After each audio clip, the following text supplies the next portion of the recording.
Chairman senate کے انتخاب میں یوسف رضا گیلانی کے ووٹ مسترد کرانے والے اپنے ہی نکلے۔ یوسف رضا گیلانی کے نام پر طے کر کے نشان لگایا گیا۔ ذرائع کا بتانا ہے کہ مشکوک وفاداری کے حامل اراکین کی شناخت کے لیے مہر نام کی جگہ لگانے کی حکمت عملی طے کی گئی تھی۔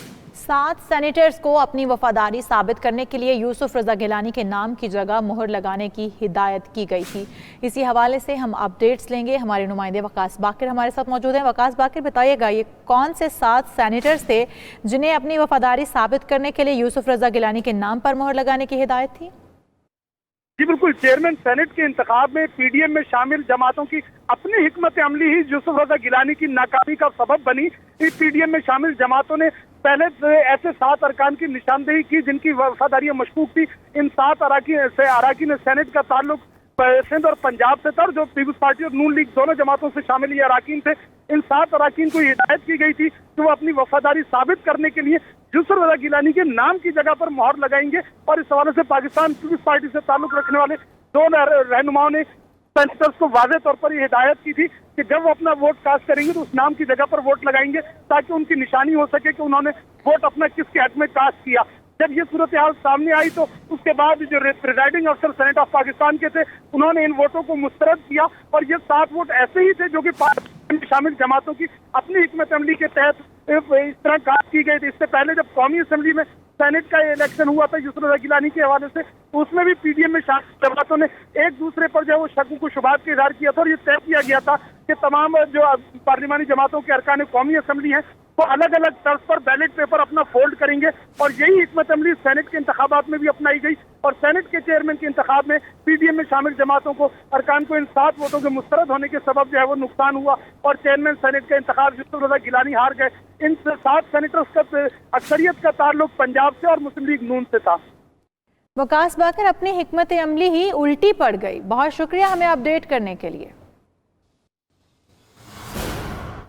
سینٹ انتخابات میں مولانا عبدالغفور حیدری کو کم ووٹ ملنے کی وجہ سامنے آ گئی۔ ذرائع کے مطابق مولانا عبدالغفور حیدری کو شکست دینے پر ٹکٹ دینے پر بلوچستان سے تعلق رکھنے والی جماعتیں ناراض تھیں۔ مولانا عبدالغفور حیدری کو ٹکٹ دینے کے معاملے پر سربراہی کمیٹی میں بھی اعتراضات اٹھائے گئے تھے۔ بات کرنے کے لیے میاں شاہد ندیم ہمارے ساتھ موجود ہیں۔ میاں شاہد ندیم، بتائیے گا کون سی پارٹیز ناراض تھیں اور سربراہی کمیٹی میں ان کی جانب سے کیا اعتراضات اٹھائے گئے تھے؟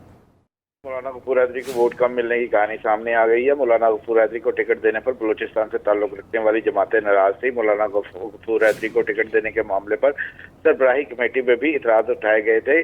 ڈپٹی چیئرمین سینٹ کے ٹکٹ کا معاملہ خصوصی کمیٹی میں گیا تھا۔ خصوصی کمیٹی میں بھی شدید بحث و مباحثہ کے بعد مولانا غفور حیدری کے ٹکٹ کا فیصلہ ہوا تھا۔ پی ڈی ایم میں شامل چھوٹی جماعتیں بھی اپنا حصہ مانگ رہی تھی۔ چھوٹی جماعتوں کا اعتراض تھا کہ ساری ٹکٹوں کی تقسیم تینوں جماعتیں آپس میں کر رہی ہیں۔ چھوٹی جماعتوں اور بلوچستان سے تعلق رکھنے والے سینیٹرز کے تحفظات انتخابات میں مولانا غفور حیدری کو لے ڈوبے۔ جی بہت شکریہ میاں شاہد ندیم، آپ نے آگاہ کیا۔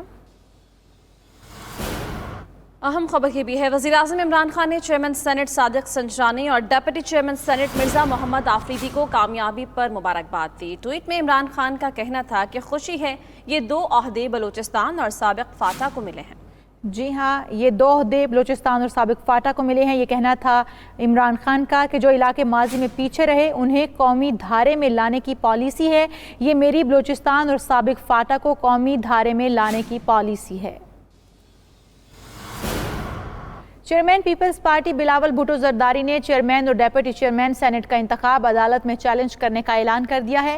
پریس کانفرنس میں الزام عائد کیا ہے کہ چیئرمین سینٹ کا الیکشن چوری کیا گیا۔ عدالت سے انصاف ملنے کی امید بھی ظاہر کرتی ہے۔ مزید آپ کو دکھاتے ہیں۔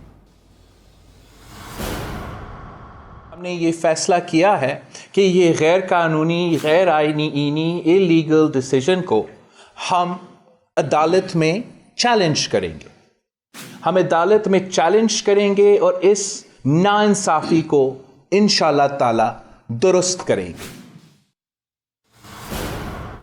ناظرین، خبر یہ بھی ہے کہ سندھ کے اسیر اپوزیشن لیڈر حلیم عادل شیخ نے سینٹ میں اپوزیشن اتحاد کی ناکامی کو موقفات عمل سے تعبیر کیا ہے۔ عدالت میں پیشی کے بعد میڈیا سے گفتگو میں حلیم عادل شیخ کا کہنا تھا کہ عبدالحفیظ شیخ کے 7 ووٹ ضائع ہونے کو جائز اور یوسف رضا گیلانی کے 7 ووٹ ضائع ہونے کو ناجائز سمجھا جاتا ہے۔ ثابت ہو گیا پیسہ ہی سب کچھ نہیں ہوتا۔ ان کا مزید کیا کہنا تھا، آئیے جانتے ہیں۔